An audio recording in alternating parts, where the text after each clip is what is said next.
So in today in today's session, the first thing is we will log into this remote desktop connection.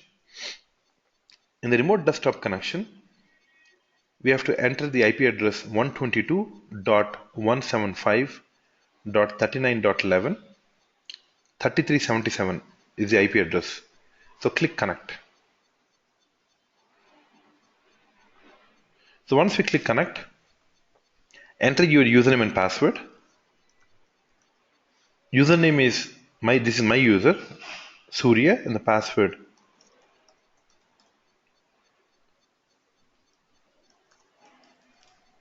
And click OK. So once we click OK, now we are going to enter into the remote desktop connection. Once we are inside the remote desktop connection,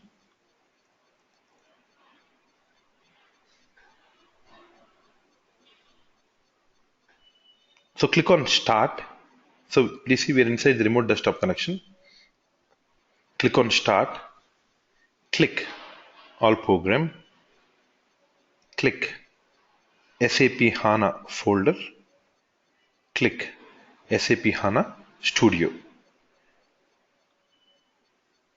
Once you click on HANA Studio, so this is the UI, user interface for the HANA Studio.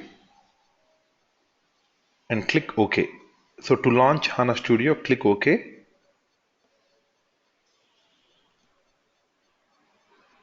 So now we can see the HANA Studio.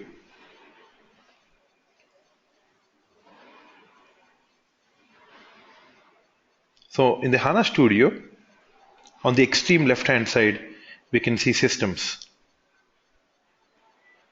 So in the system, we already have few systems added in my HANA Studio. So for each one of us, we will have the system already added. Once you open the HANA Studio, you can find the system already added. So who is going to add the system? The administrative team from Surya Academy is going to add.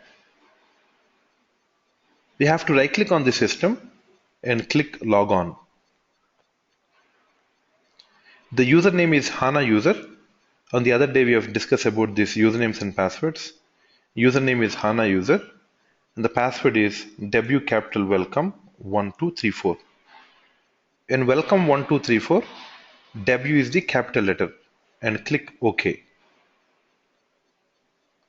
Now once we click OK, now we are inside the HANA Studio. Sorry, we are inside the HANA database. So in the HANA Studio, at the HANA database,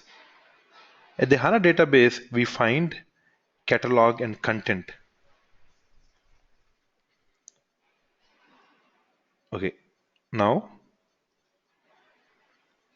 just give me 1 second, please. Just give me 1 second.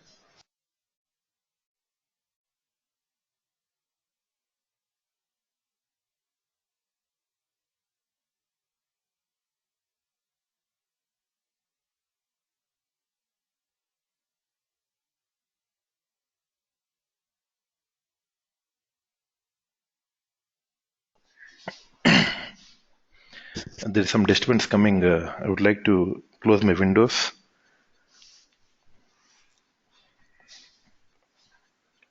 So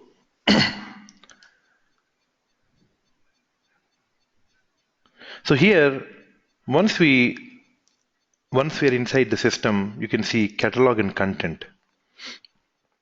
Okay, let me open Paint.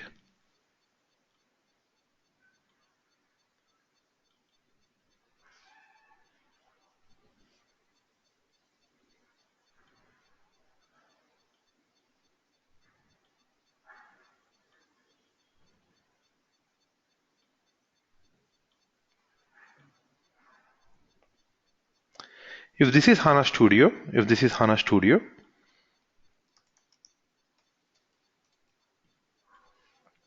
so inside the HANA Studio, we have systems.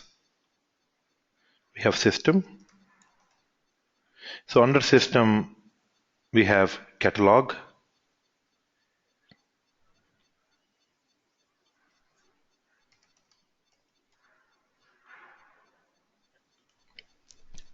and then we have content.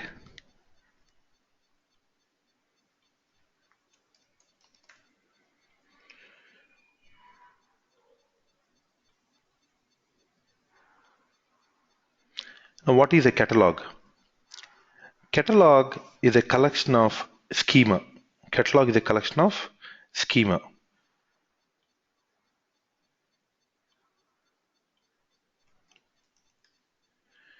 What is a schema?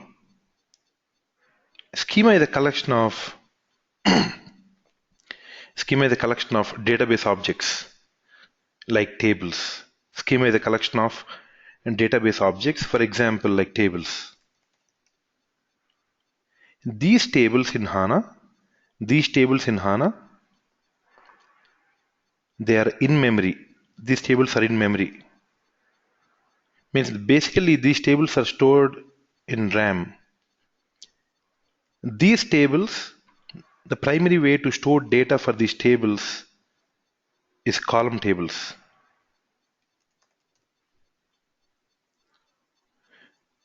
So under system we have catalog. Catalog is a collection of schema. Schema is a collection of tables or database objects like tables. Tables in memory, and these are column tables. Now let us go back to HANA Studio. So under system, catalog. So expand the catalog. Click the plus icon to expand the catalog. Once we expand the catalog, here we find schema. The schema that we have here is the HANA user schema. This is the user defined schema. I have defined the schema. Expand the schema. Once we expand the schema, here we have tables, expand tables. Let us go to a business table. I'll enter a table called KNA1. So KNA1 is a customer master data table. So this table stores all the customer related data. For example, when I right click on the table, open data preview.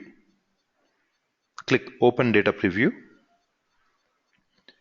So here you see what is the customer ID, what country the customer lives, what is his name, what is his region.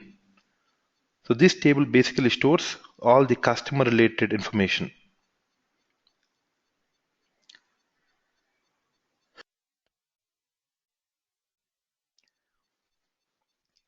When I right click on the table again and click open definition, one is open content. Content is nothing but the data. And now I'm opening the definition of a table. Nothing but the container of the table. When I open the definition of a table, the table KNA1 stores data in a columnar fashion. The type is column store. So what is the type that the KNA1 stores data is in a column store? Click on runtime information. Click on runtime information.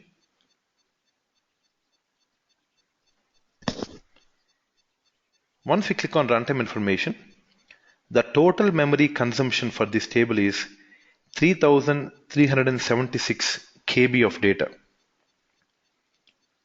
So 3376 KB means it's approximately 3 MB of data. So in memory it is consuming around 3.3 MB of data, and this table is a column store. Okay, so all that I wanted to show over here is at the system we have catalog. Catalog is a collection of schema. Schema is a collection of tables, and these tables are in column stores. These tables in memory. So in memory it is occupying around 3.3 MB of data, and this table is a column store. Now coming to the next one. What is a content? Content is a collection of package. Content is a collection of package.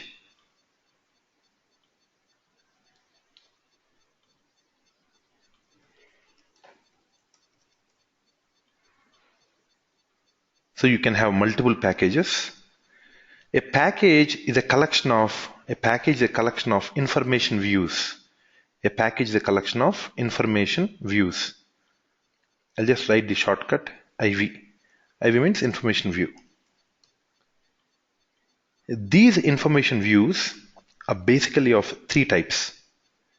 These information views are of three types. One is known as an attribute view, AT. Attribute view, attribute. The second one is an analytic view. Third one is a calculation view.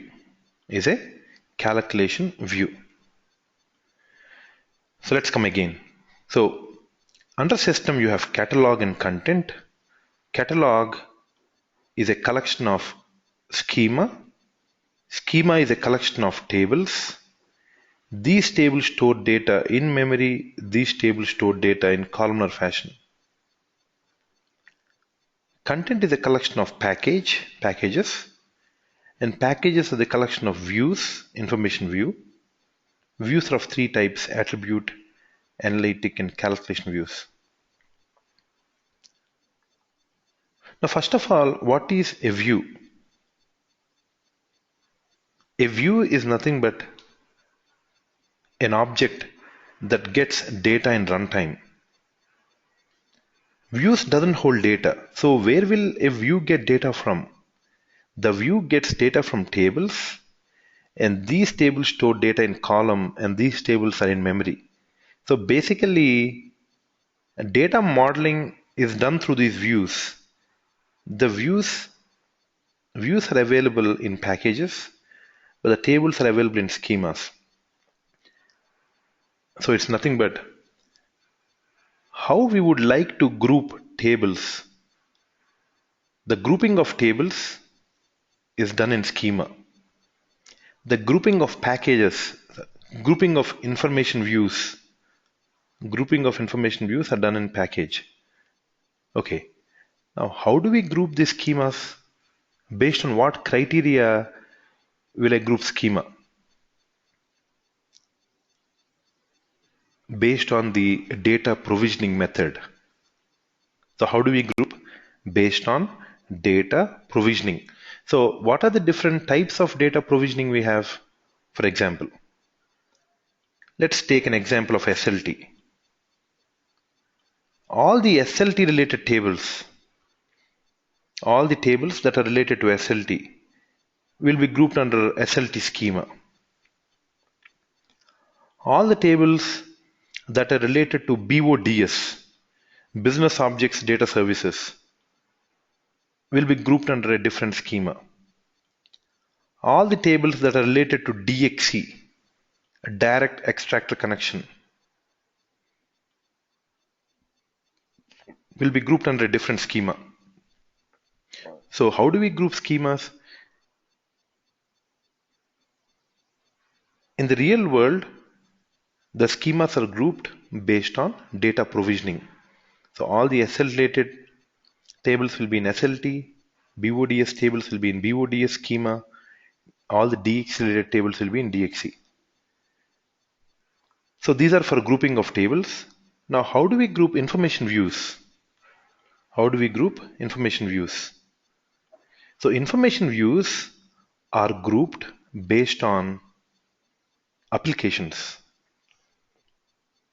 Let us take an example of ECC.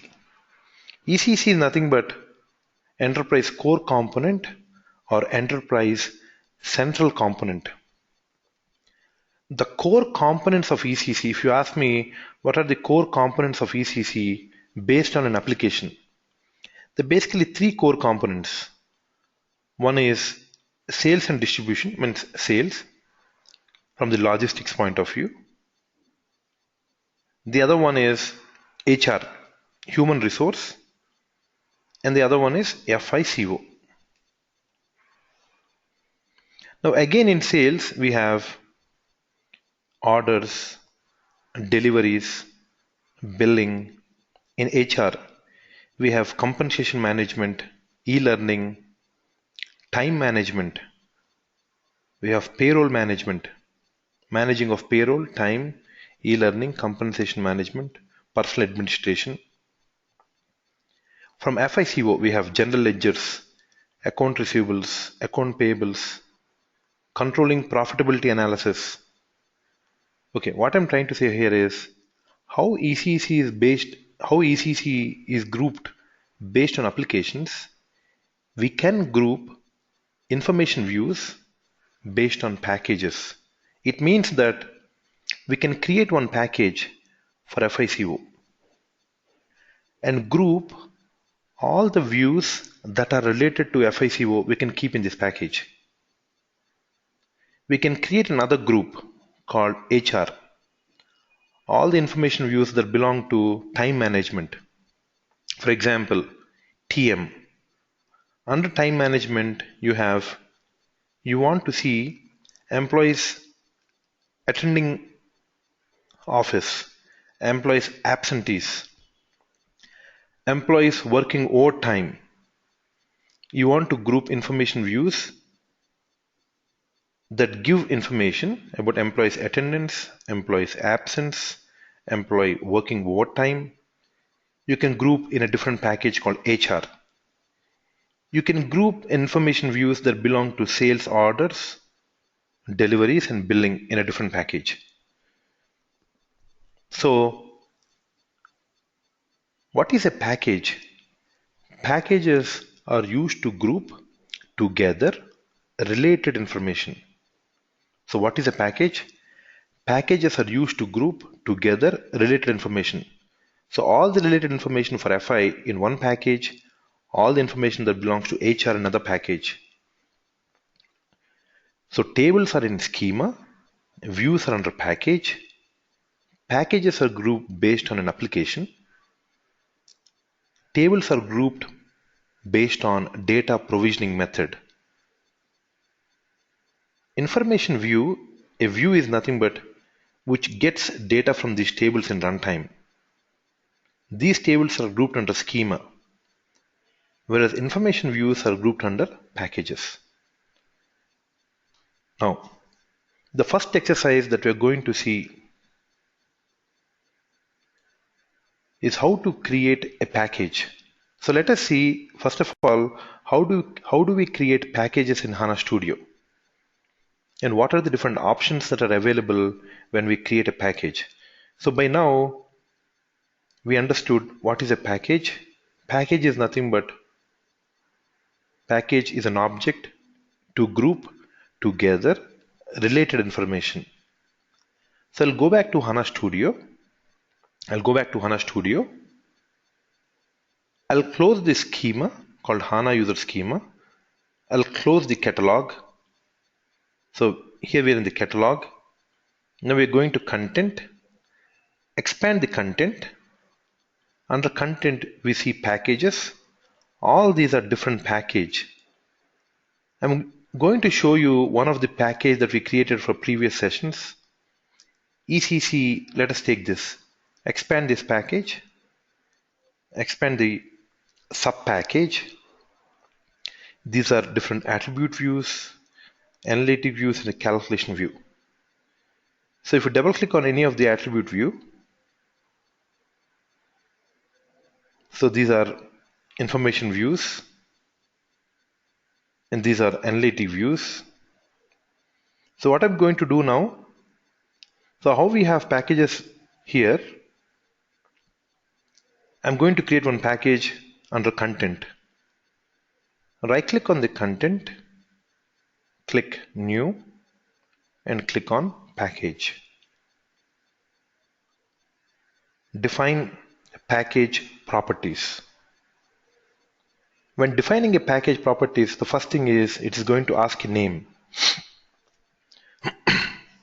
So I'm going to give, for our batch, we're going to give a name, ECC.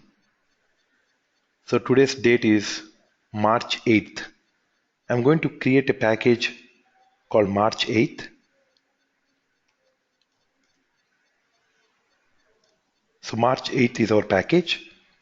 So all the work I'm going to do for our batch, I'm going to do in this package, ECC March 8th. Let us give the description.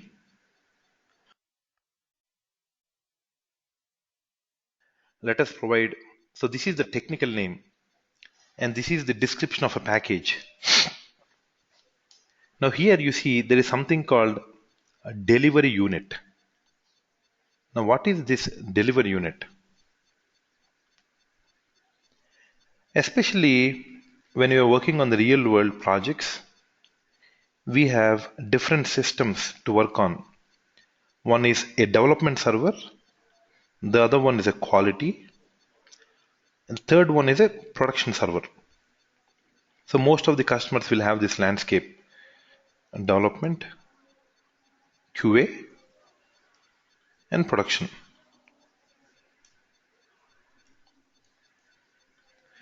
So what are we trying to do in development system? Now we are just trying to create one package called ECC March 8th. We're trying to create a package.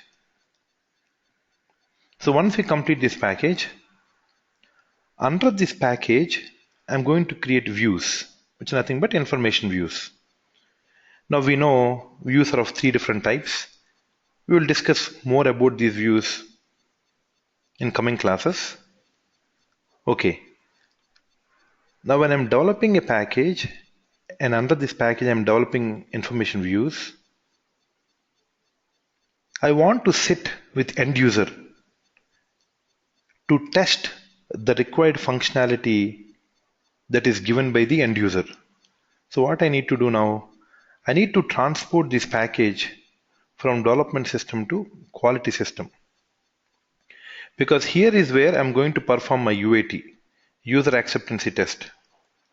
So based on the business requirement, I fulfill the requirement. We're going to do UAT along with the business. So to transport this package from development to quality, not to transport here, what we need to do is, we need to associate this package to something called delivery unit. Once you associate this package to a delivery unit, import this delivery unit to QA. Then you will find the package out here. So what is a delivery unit? Delivery unit is an object that is responsible to transport package from one system to a different system. So that is the reason when we are creating a package, it is asking us a delivery unit. Do you want to associate the delivery unit now or at the later point of time? Because we haven't completed any development activity, I'm just going to leave it as blank. So once I complete my development, now who's responsible is to create a delivery unit. The creation of delivery unit is done by the administrator, who is known as HANA administrator. Now we are on the HANA development side. There is another role called HANA administrator. His responsibilities include installation of HANA, maintenance of HANA, performance optimization, high availability, disaster recovery, backup. All operations of the system is taken care by the HANA administrator. So his responsibility is to create a delivery unit. So what is our responsibility? Once he gives the delivery unit, we will associate this delivery unit to this package. So there is a different place where we can create a delivery unit. All that we have to do is we have to associate this delivery unit to transport packages from one system to a different system. Okay. Now, the given technical name description, a delivery unit is an object to transport packages from one system to a different system. Original language is English. Person responsible. Who is the person who is responsible to create this package is HANA user. The logon language. So when I logged in as HANA user, what language did I use? English. And click OK. So once we click OK, right click on content. If you don't find the package, just click on refresh. You can click refresh and then you can place your cursor on the first package and type in ECC March 8th. You can just type in, automatically it's going to take under this package. Now, please see, we have created a package. We have created a package called ECC March 8th. So can we create subpackage under each main package? Again, we can do further grouping of these information views. So let's go back to HANA Studio again. Right click on the main package, click new and click on the package again. So what are we trying to do? We're trying to again group based on application. Click package again, SD. All the information views that belong to SD will be under this package. Click new, click on the package again. All the information views that belong to HR will be under this package. All the views that belong to FI will be under this package. So main package and sub package. Now, when I right click on the sub package, click new. So how many types of information views we have? 3 types. What are those? Attribute view, analytic view, and a calculation view.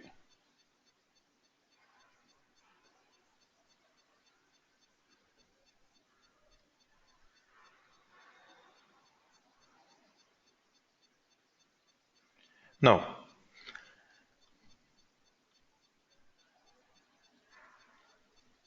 when I right click on the package and click new, click on an attribute view. Let us click on an attribute view. What is an attribute view? Let us go more details into an attribute view now. So what is an attribute view? Attribute views are used to join master data tables together. So what is the use of an attribute view? They basically use to join master data tables together. Attribute views are the dimensions. Attribute views are the dimensions which are used to group master data tables, or which are used to join master data tables. To create an attribute view, the best practice always, we start with AT underscore customer. So we're creating, so what is the subject area? Customer. The best practice, according to the naming convention, always we need to start an attribute view with AT. Now, when we talk about master data, so attribute views deal with master data. I'm just giving a technical name and a label. I'll come back to the screen again. I'll just try to open Paint. So what is an attribute view? Attribute views are used to join master data tables. So when we talk about master data, so to create an attribute view, we need a business requirement. So who is going to provide the business requirement? So business is going to provide the business requirement. We're going to sit with the business, understand the requirement, and document this requirement in the form of functional spec. But before that, what is master data? Master data is a data that is not going to change frequently. I just want to spend 10 minutes on data because this is really important to understand what is an attribute view. So first of all, I would like to start with what is data? What is business data? Now, business data especially is of two types. One is master data and the other one is the transaction data. So what type of data does attribute view deal with? Master data. Master data is again subclassified into three types. Master data is subclassified into three types. One is attributes. The second one is text. The third one is hierarchy. So all these kind of data is dealt with an attribute view. So first of all, a master data is a data that is not going to change frequently. Again, this master data is subclassified into attributes. Now, what is an attribute? Now, what is an attribute? Attribute is something which gives more details about a business entity. It gives more details about a business entity. Let us take one example. Let's say there is a business entity called customer ID. Customer ID. What is the name of the customer? What country is this customer from? And what is his phone number? Now, what are attributes? So in these business entities, we have four different business entities over here. In these business entities, what are attributes over here? Now, what is the definition of an attribute? Attribute is something which gives more details about a business entity. Let us take an example. 001 is a customer ID. His name is Raju. His country is India. His phone number is 7799911129. An attribute is something which gives more details about a business entity. Now, who is giving more details about Raju?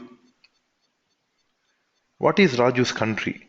So, country is something which is giving more details about Raju. Where does Raju live? Raju lives in India. What is Raju's phone number? Raju's phone number is this. Now, what are the business entities which are giving more details about Raju? Country and phone number. So that's why country and phone number are called attributes for Raju. So will only phone number make sense? Like if I have a phone number called 7799911129, it's just a number. Unless and until we associate with Raju, it gives more detailness for Raju. The same way, where does Raju live? Raju live in India. Okay. Now what is an attribute? Attributes are something which gives more details about a business entity like Raju. So what is his country and what is his phone number? So phone number is giving more details about Raju and country is giving more details about Raju. That's why country and phone number are known as attributes for the customer. The second one is text. What is a text? Text is nothing but descriptions stored in multiple languages. For example, when we go to an ATM machine, we see there are three different languages.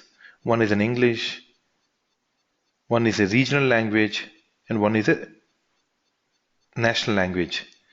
So we see English, Hindi, and the local language. For example, like Tamil or Telugu. So what I'm trying to say over here is meaning is same, but the language in which we are mentioning this meaning is different. So one is in English, one is in Hindi, the other one is in Tamil.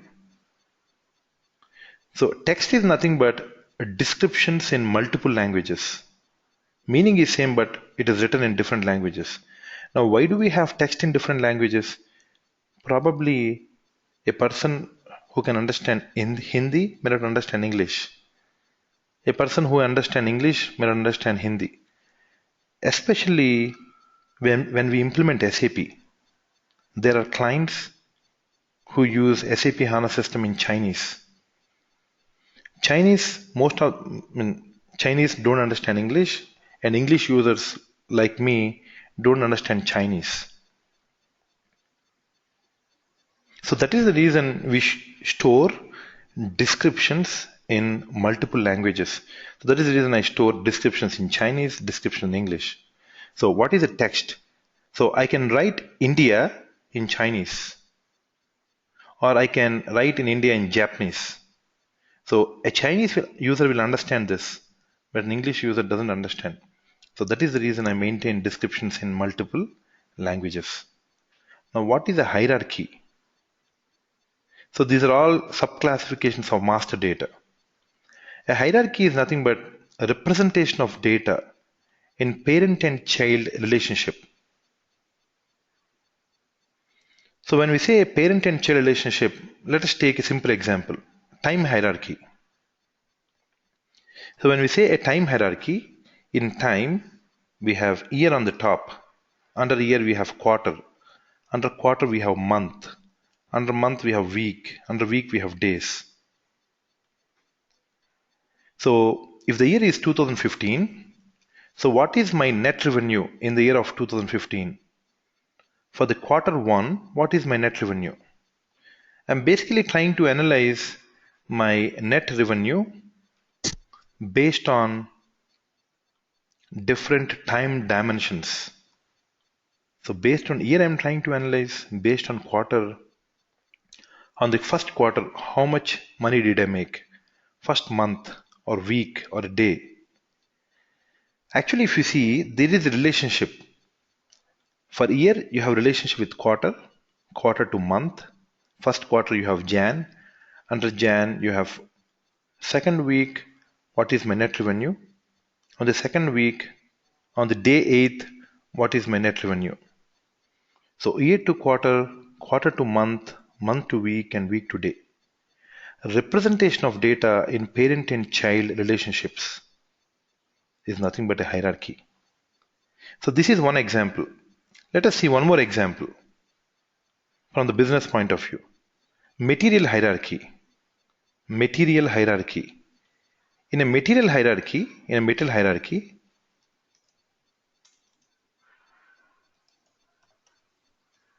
so in a material hierarchy, you have material groups, different groups of materials. For example, we may have one group called fruits and vegetables. We may have another group called electronics. We may have another group called furnitures.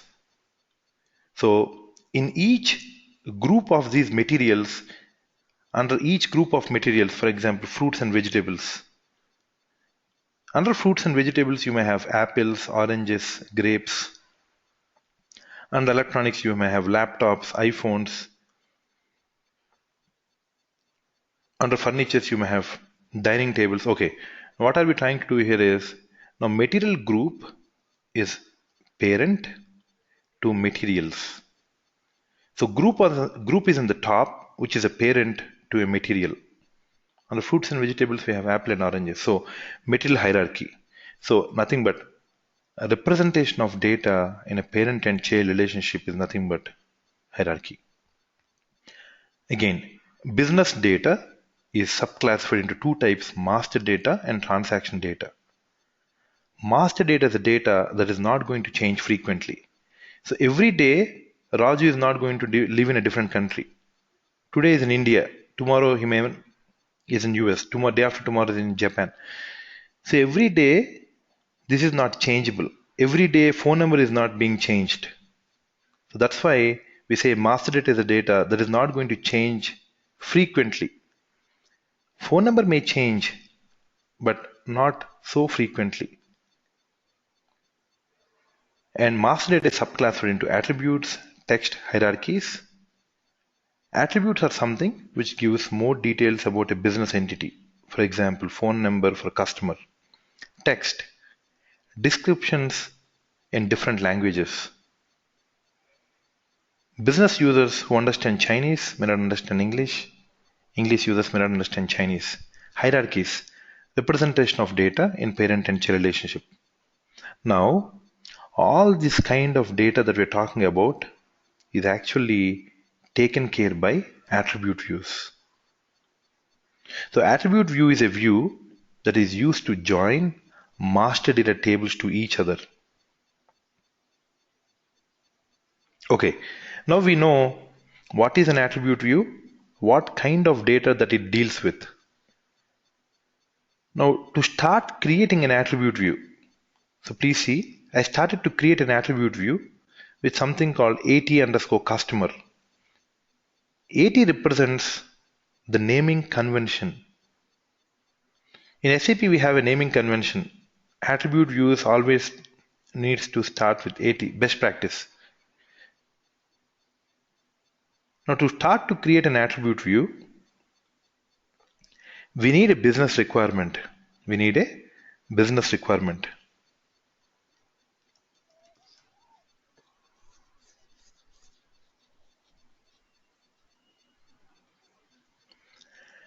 Now what is the business requirement over here?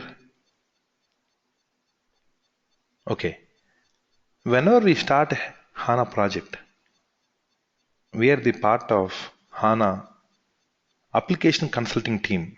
We are the part of HANA application consulting team. As a part of application consulting team, now what is our roles and responsibilities? Now my role here, now we have business team, we have business team.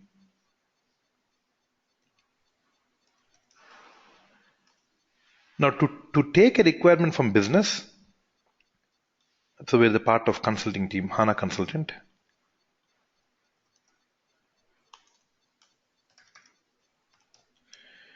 So as a part of HANA consulting team, what we do, so I go to business,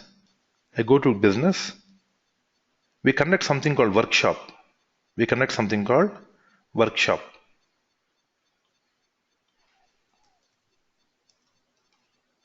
So under this workshop, the HANA consultant takes the requirement from business. The output of a workshop is nothing but a functional spec.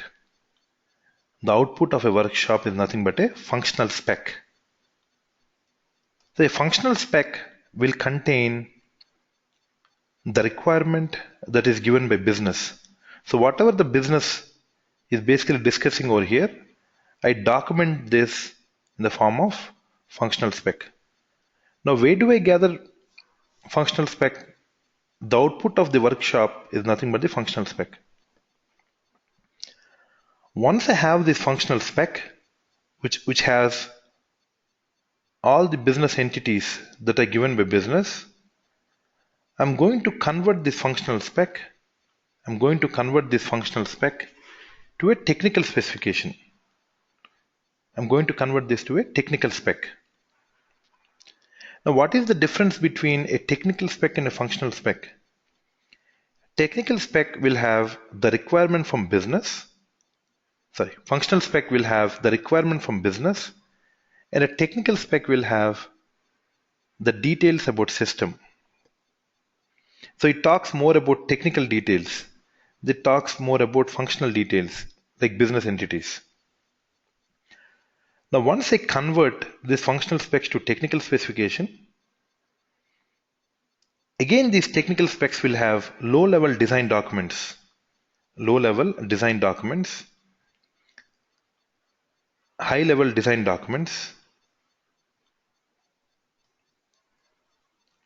So LLDs and HLDs. It means that before I even start creating an attribute view in the system, we need to have all this documentation ready. in low-level design document, so how will I create an attribute view? So whatever the attribute view I'm creating over here, now how am I actually creating this? We need to have a documentation to create this. So I'll start creating an attribute view in a phase called build phase. But I'm actually doing this in the blueprinting phase. When I'm doing a blueprint, when a HANA consultant gets involved in a blueprint, he will actually design all these documents. He will design all these documents, get sign off from business. Actually, we need to get sign off from business from the functional spec. Okay, these are the requirements that are given to me, and I'm going to fulfill this requirement. So we need to get all this documentation ready, and then we need to start create. So what I will try to do now, I will take one requirement over here. We'll take one functional requirement. We'll take one requirement from functional spec, and then from this functional spec, we're going to convert to technical spec, and then we're going to convert to low-level design documents and high-level design documents. And then finally, we will start to build an attribute view. Then we will start the build phase.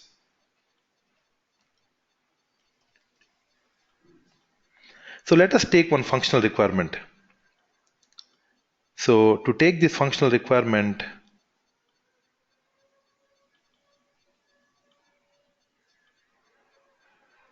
so let us take one functional requirement. So the functional requirement, so what actually the business has given to me. So the business want to develop an application with the following business entities. The business entities are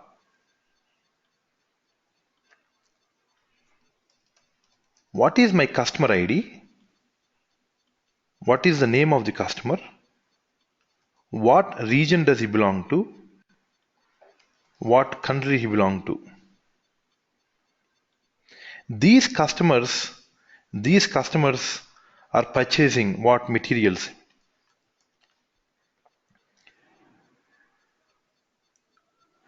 What is the material name?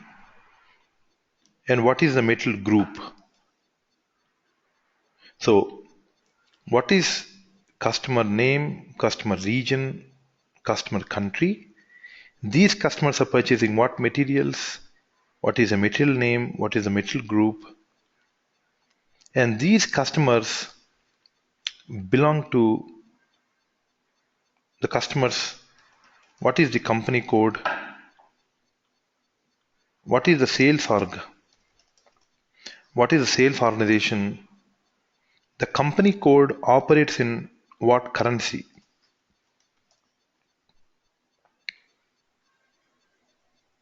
The company code operates in what currency? And finally, what he would like to see his gross revenues. What is my gross revenue? What are my sales deductions? And what's my net revenue? So this is one of the functional spec the business has given to us in the workshop. Now we need to start developing this application based on the given requirement. So now, where are we until now? We are actually in the functional spec. We just completed the workshop. We're in the functional spec. Now this is what the requirement is given. In this requirement, customer ID, what is his name, what region, what country, what materials he is purchasing, what sales organization he belongs to, and finally, what is the amount, what is his gross revenue based on each customer, or what is his sales deductions and what is his net revenue. So this is what we're going to start from tomorrow. We're actually going to start convert this functional spec to a technical spec, how to convert to a technical spec, and then low-level design documents, and then we start to create these attribute views. So let me just recap today's session. So in the starting of the session, we're actually looking at HANA Studio, Introduction to HANA Studio.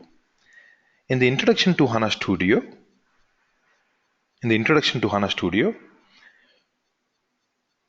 what is a catalog? Catalog is a collection of schema. Schema is a collection of tables. These tables are in-memory tables. These tables are column tables.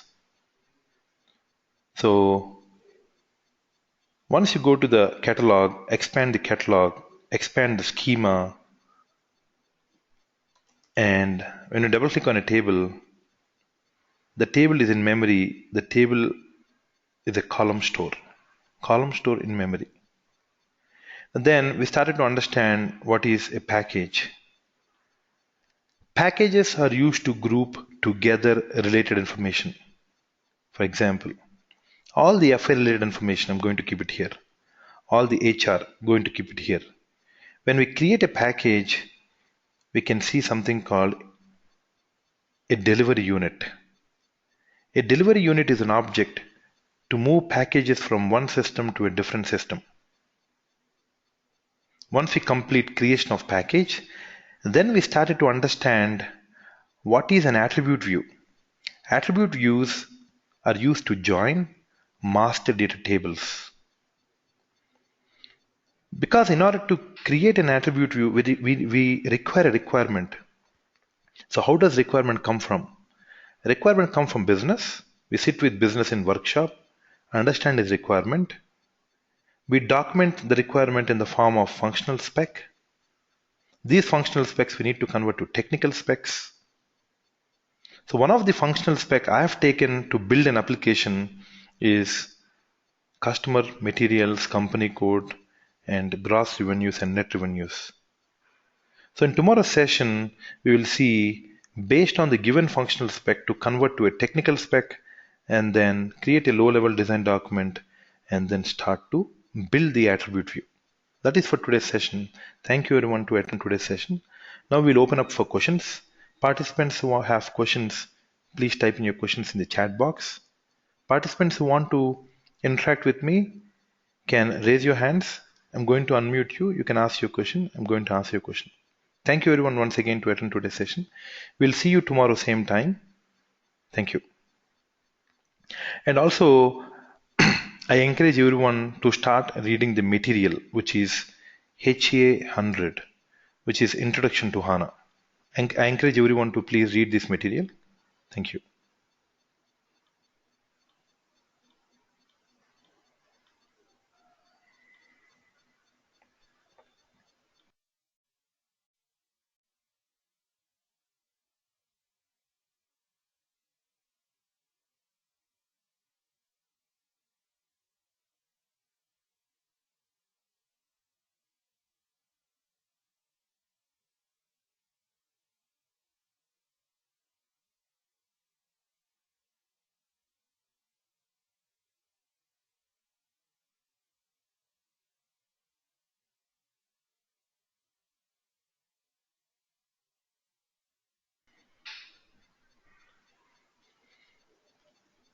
So here we have some questions here.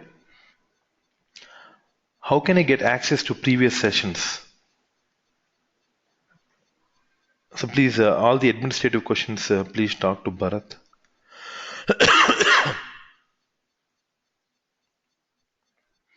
So where the delivery unit will store. So delivery units are stored in SAP HANA. Basically, these delivery units have an extension called .tgz files. The file extension is .tgz. So these delivery units you can store on your client or you can store on the server. When you store on the server, there is a common place where you can access these delivery units. So what we can do is you can export. So what we do basically, so for example, please see here,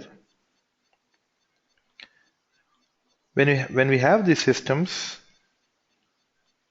so you have the delivery unit over here. So what are we trying to do? We're trying to export them. We're trying to export the delivery unit. So once you keep an export, it is in the .tgz file, and then you can import them. So please see, Go to File, click Export, click Export. Once you export, expand SAP HANA content. Here you see a delivery unit. So just you need to click Next, Next, and here you have it. You have to basically select what is the delivery unit you want to export. So please see, you have two different options. One is export to server, export to client. So once you export, what we have to do again? Now the file is actually stored in the server. Then from here we need to import to QA system. From here we need to import to QA system. So to import to QA system, we need to go to the QA. So basically if you see, the development box is here, the QA box is over here. We need to log into the QA system. We need to log into the QA system. Click File, click Import. Once you click on Import, again delivery unit. So what does it say? Select a delivery unit mode to import objects available at server or client location in the form of .tgz files. The file name is .tgz, so you can import to the target system. And that is how we transport objects from one system to a different system. But more details on this, we will have a separate session called Lifecycle Management. At the Lifecycle Management, we will see very detail on each and every aspect on how we can transport, what kind of errors can we get, what are the dependencies for each object, how to check the dependencies, and how to do an error-free transports. We will see in a topic called Lifecycle Management. That will come after approximately around 20 sessions. After we complete 20 sessions, the topic will come. So let us go to the next question. So how do I get access to these materials? So access to these materials are provided by a Dropbox. So for example, so I have something called Dropbox. I'll just show you. So every day after the session is completed, so basically if you see, we have these different Dropbox. So for example, let us take this batch which started on, so I basically name every batch, like the batch start January 11th, the batch is started. So if I double click on this, you'll have all the recording sessions over here. Whatever the recordings we do on a daily basis. I'm going to keep all this. I'm going to keep it now. So we're basically going to keep all the recordings over here.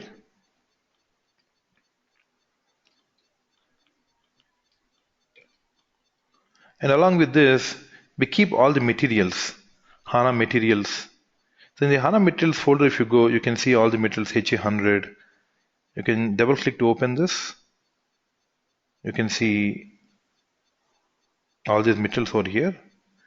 You can go through them. So only in today morning, actually we got this new materials. I even uploaded a new material today morning, which is HANA implementation and modeling, which is based on latest version. So if I open this, so this is a new material.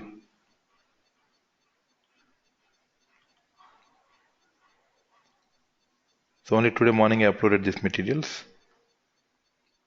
So information view, modeling functions, SQL scripts and procedures, HANA Live, text spatial analysis, management, security in HANA, optimization of models.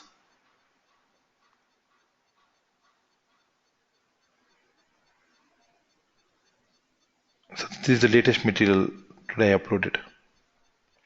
So every day, whenever a new material is released into market, I get these materials and I upload in the Dropbox so you can access them. So let's go to the next question. Next question here is, HANA is a row-based and a column-based, right? You showed column-based.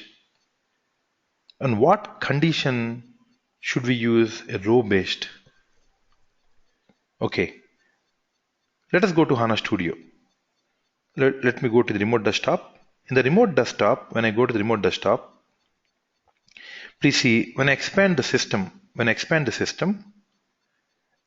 the catalog, expand HANA user schema. Please see there are two kinds of tables that HANA can store. You see all these tables are stored in a row based. You see, when I double click any of the table, how does it store data? In a row based. So now let us consider this as RAM. So in memory, we have tables that store data in row format. We have tables that store data in column format. So we have data both in row as well as in column.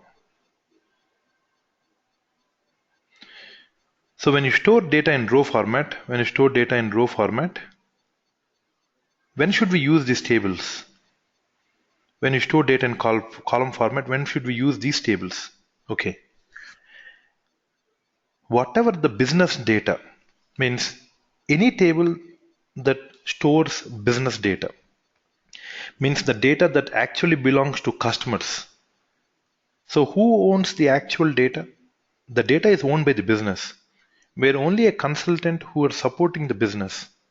So business is owned by the owners of the business. The data is owned by the owners of the business.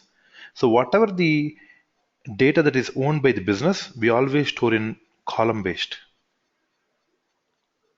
Now when should we store data in row based?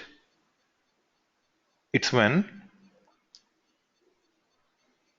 system related data, means system log tables. For example, if you see here, please see all the tables that you see: audit, cache, groups, CMC, central management console, indexes, object. So what are these all? All these are system tables. So why do we store data, system related data in row? The only reason is most of the system tables that we use, we rarely do reporting on a daily basis on them. These tables are optimized to store data. So simply to say, row-based tables are optimized to store, whereas column-based tables are optimized for reads. Why is a row-based not optimized for reads? A simple reason is, whenever you ask a question on row, it tries to scan the entire table and then it degrades the performance. But when you store data in column, first of all, the advantage of column is it reads only from the selected columns based on a query. The second reason is data is compressed. The other advantage of storing data in column is compression. You can compress data in column, but we cannot compress data in row. You can, but when you compare with column, you have higher compression ratios. We will see more on this when we discuss about, we have a separate topic called column and row. But on a very high level, when should you go for a column, when should you go for a row? Column for business data, row for system data. Why for system data? System data, most of the time we store data, we rarely use for reporting. We use, but we rarely use. But in column, we mainly use for reporting, I mean the business data. Every day we try to understand who are my top customers, give analysis based on net revenue for different quarters for the same year. In order to take good decisions, we try to analyze data on a daily basis, and that data is stored in column stores. Let's go to the next question.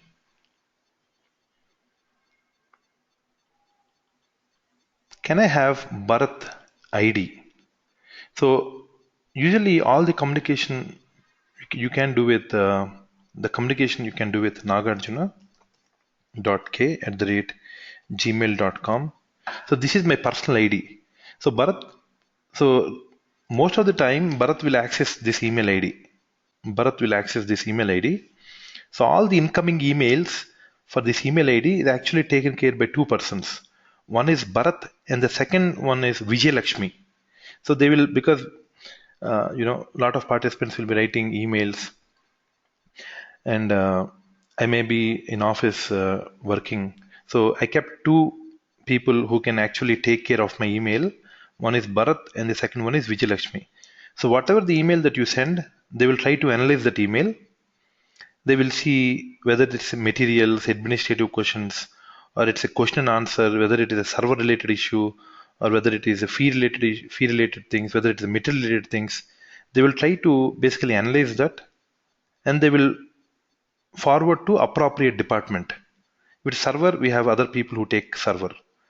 If it is material, we have another people who take materials. If it is an administrative question, then other people who take. They will forward those emails and they will resolve that particular issue.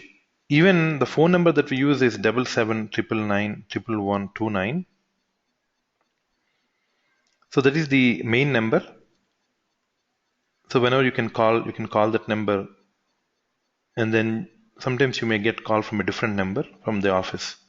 So this is the main communication. One is, this is the email, and this is my phone number. And this is always, this phone number is received by Bharat. So Bharat is the admin person who is actually receiving these calls on a daily basis. And even when you send email, so most preferably email, because I can track these emails. Why I prefer email is because I can track. If something is not done, I will follow up with Bharat. I can actually, every day I sit on these emails, I try to analyze what are the incoming emails, what are the outgoing emails, how we are doing the service.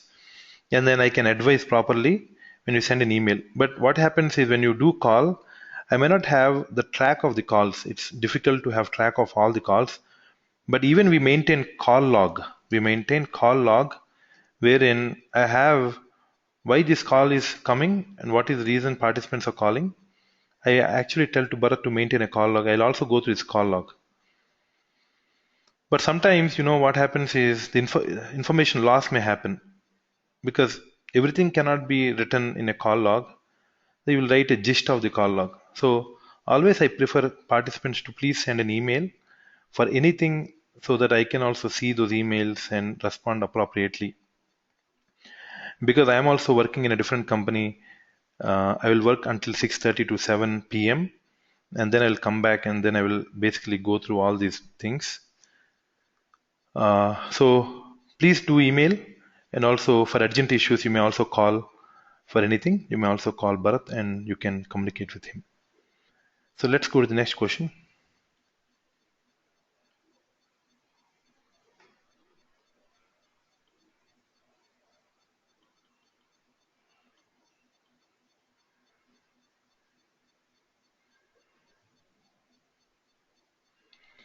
So the next question is the HANA server RAM vary from development, quality and production? Yes. A development will have the memories compared to production. The sizing of RAM is very less in development. In production, probably you may have 512 terabyte of RAM. In a development machine, you may have 96 GB of RAM. Because the volume of data in production is very high when you compare with development. In development, we take a limited set of data for doing testing. But in production, you have all the business data. That's why the sizing of RAM varies from one system to a different system. What is the difference between HANA, S4 HANA native, and HANA Live? Okay. Now HANA, when we say HANA, it's just the product name from SAP. HANA is just a product name. Now, when we say S4 HANA,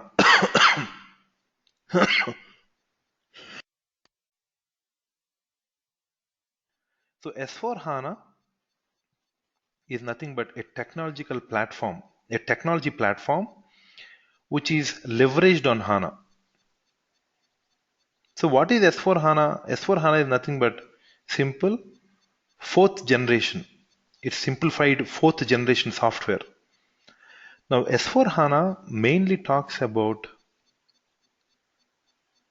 deals about for already existing applications. For example, let us take FICO. FICO is already existing in ECC system. A simplified version of FICO is nothing but Simple Finance or S4HANA Finance. Let us take logistics. A simplified version of logistics is Simple Logistics. That is again part of S4HANA. So the simplified version of ECC, the simplified version of the core components of ECC is nothing but simplified fourth generation HANA. Now what is HANA Live? HANA Live is nothing but these are actually data models. So what are we trying to do now? We are trying to create data models, but HANA Live are predefined data models that SAP has already provided. So SAP has already provided templates. Okay, company code related data, use this view. Sales organization related data, use this view. General ledgers, use this view. Employee data, use this view. Already SAP provided standard data models as a delivery with HANA Live. So what is HANA Live? Nothing but predefined data models that are already provided by SAP. What is S4HANA? S4HANA is nothing but simplified fourth generation HANA.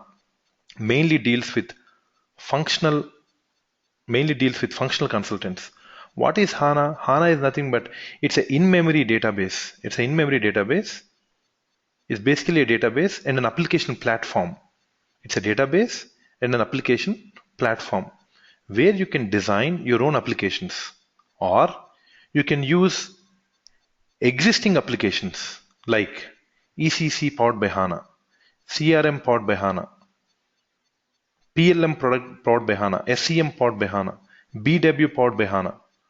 All these are existing applications which can use HANA as their database. Or you can create an e-commerce website. You don't want to use SAP applications. You can create your own website on HANA. You can create your own mobile app on HANA. But what is HANA Live? HANA Live is nothing but once you have this HANA database ready, you can implement the business logic, how these tables should be connected to each other. This business logic is already provided by SAP in the form of standard templates. These templates are nothing but HANA Live so that every customer doesn't have to start project from the scratch. It is very time consuming. If you start every project from scratch, it is very time consuming. So SAP already provides a standard templates. So based on the standard templates, you can do customization. That is nothing but HANA Live. Let's go to the next question.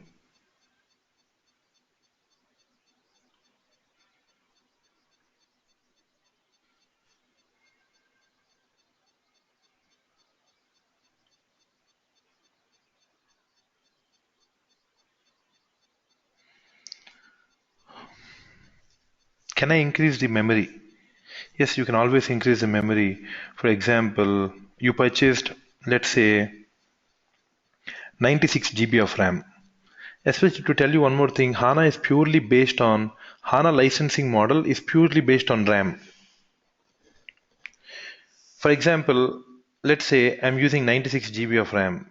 I pay money to use this 96 GB of RAM. For example, I want to use 512 GB of RAM. I pay money to use 512 GB of RAM. Now, what happens is sometimes there is an unexpected growth of business. Suddenly, there is a huge demand for our products in market. The huge demand. And suddenly, the data started growing exponentially. But initially, when we thought our business for the next 6 months, probably this is the volume of data that is the growth. We try to do some calculation, and based on that calculation, we purchase the hardware. But suddenly there is a huge demand. A lot of orders started coming in, data started generating, invoices started creating. So existing RAM is not sufficient. So we can do scale up. You can scale the memory. You can purchase additional memory. How do you purchase additional memory? So basically, when purchasing memory, we write an email to SAP. Okay, I want 1 unit of RAM. What is 1 unit of RAM? 1 unit of RAM is nothing but 16 GB. So if you have 96 GB, then you additionally add one more 16 GB. Then you have to pay price for that memory. So especially HANA licensing is based on how many units of memory that you're going to use. Also in HANA, there are different licensing models. One is known as Platform Edition. The second one is known as Enterprise Edition. The third one is known as Enterprise Extended Edition. Platform Edition is a very basic edition. Only you get database. In a Platform Edition, we only get only the database, nothing else. We don't get SLT, we don't get BODS, nothing else we get. But if you have a requirement to move data from one system to a different system, obviously we need SLT. Even though you have memory, we need additional components to move data from one system to a different system. Then we purchase Enterprise Edition. SLT is not available in Basic Edition, it is available in the Enterprise Edition. Now suppose say you require another product called SRS. SRS is another product which is known as Sybase Replication Server. I'll give a small example. My servers are in India, for example, my servers are in Japan. You know, in Japan, there are frequent earthquakes. Frequently, every day there is around 4 to 5 earthquakes in Japan. I mean, slight earthquake will come, but still the business demand that we need to keep our servers in Japan. That is the business requirement. We keep servers in Japan. At the same time, the same server configuration we keep in another place in California, in US. So what do we do is, we basically sync both these systems together. The servers we keep in Japan, the servers we have in California, we basically sync these servers together. Now, why do we sync together? Probably there could be a case where earthquake comes, the entire server is destroyed due to the natural calamity. But we have all the data in the server. So what we do is, by using Sybase replication server, we take data from this server, keep in American server, the data center in US or in California. So for this to use, we need a different edition called Enterprise Extended Edition. So RAM, you need to license based on how many units you want to purchase. The features that you want to use is based on different editions. Platform Edition, you get a database. Enterprise Edition, you get SLT, BODS. Enterprise Extended Edition, you get SLT, BODS, and Sybase Application Server.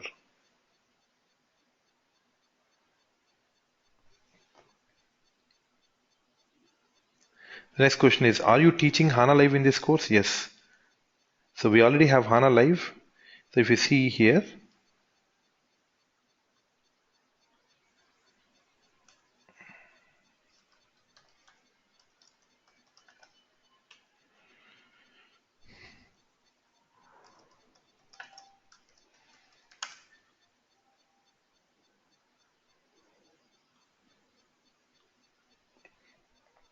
We have all the standard data models.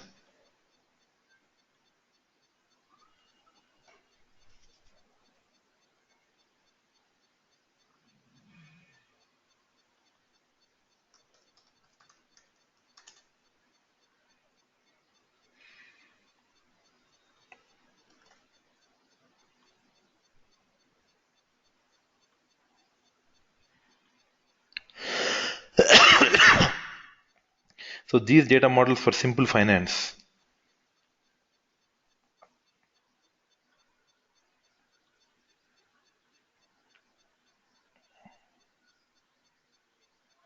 So all these are for cash management, managing of cash, liquidity management. So all these are different HANA Live data models.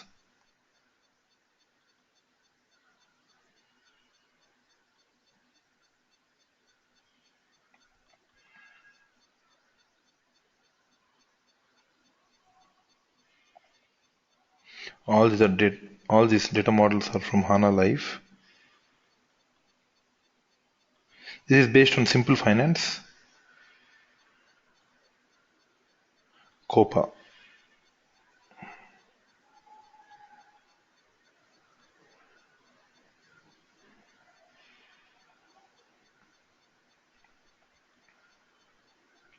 So all these are predefined templates that are provided by SAP.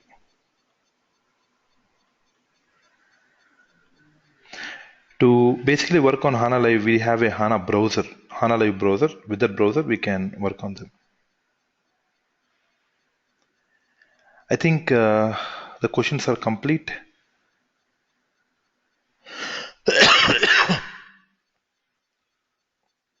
So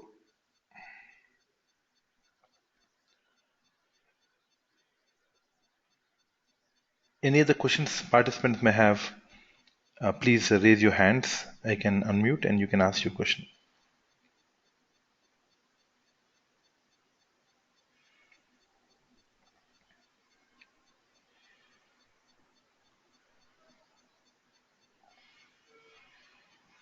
So again, there is one more question that has come.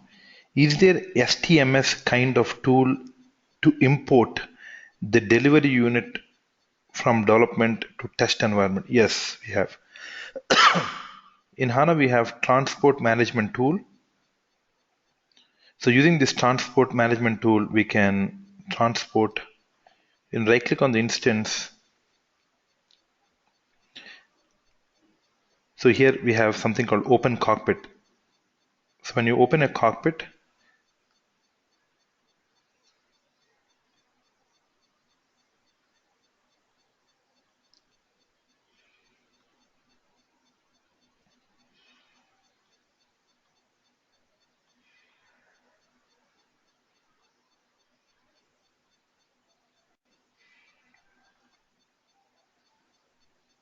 so here we can see lifecycle management. So it's going to, actually we have to have the authentication.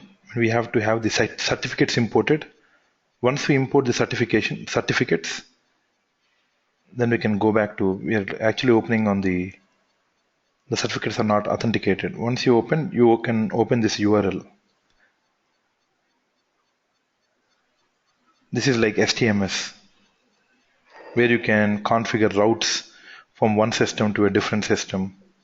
All the route configuration can be done.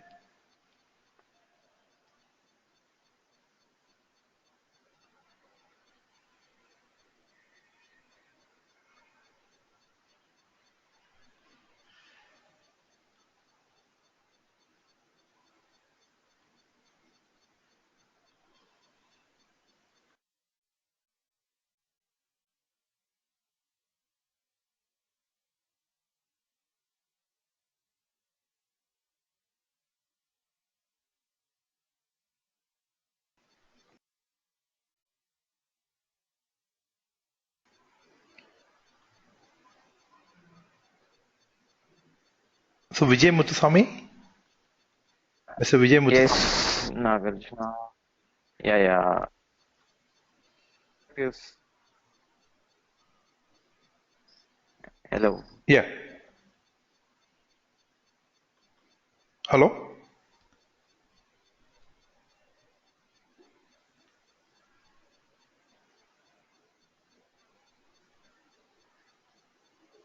Hello?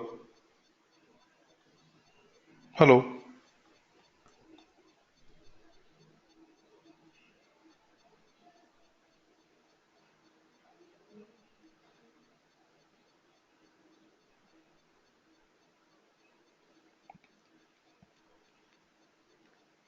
Hello?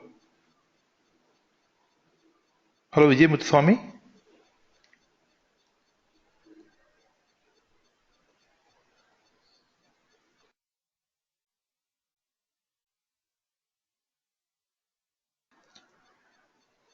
Okay, then any other questions, please do write an email. So already it is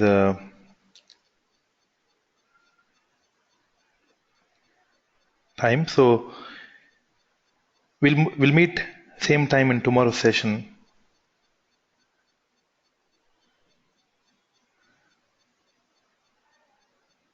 And tomorrow we'll start with the hands-on, which is creation of attribute views. Thank you, everyone. See you tomorrow. Thank you.